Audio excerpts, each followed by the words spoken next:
చేపల పులుసు ఒక్కసారి ఇలా చేసి చూడండి, చాలా బాగుందని మీరే అంటారు. చిక్కటి గ్రేవీతో కమ్మగా ఎలా చేయాలో చూసేద్దాం, వచ్చేయండి. ముందుగా మసాలా ప్రిపేర్ చేసుకుందాం. 2 స్పూన్ల జీలకర్ర, 2 స్పూన్ల ధనియాలు, 1 టీ స్పూన్ మెంతులు వేసుకుని మెత్తటి పౌడర్ లా చేసుకోండి. ఇందులోనే 10 నుంచి 12 వరకు వెల్లుల్లి రమ్మలు కూడా వేసుకుని మరొకసారి మిక్సీ పట్టేసుకుని ఈ పౌడర్ ని పక్కన పెట్టేసుకోండి.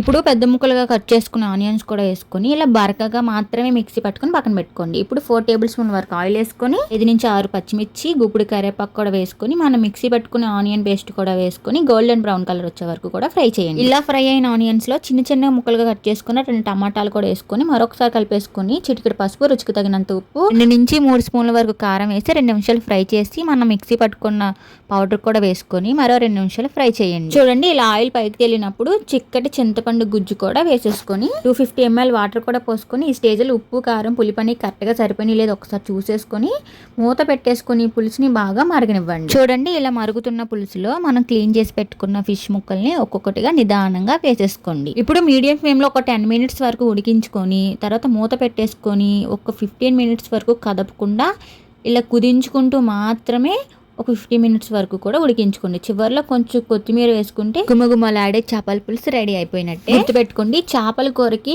పులుపు, ఉప్పు, కారం అనేది కరెక్ట్ గా ఉంటేనే చేపల పులుసు అనేది చాలా బాగుంటుంది. మీరు కూడా ట్రై చేసి ఎలా వచ్చింది అన్నది కామెంట్ బాక్స్ లో కామెంట్ చేయడం మాత్రం మర్చిపోకండి. ఇలాంటి మరిన్ని వీడియోస్ కోసం మన ఛానల్ ఫాలో చేసి సబ్స్క్రైబ్ చేసుకోండి.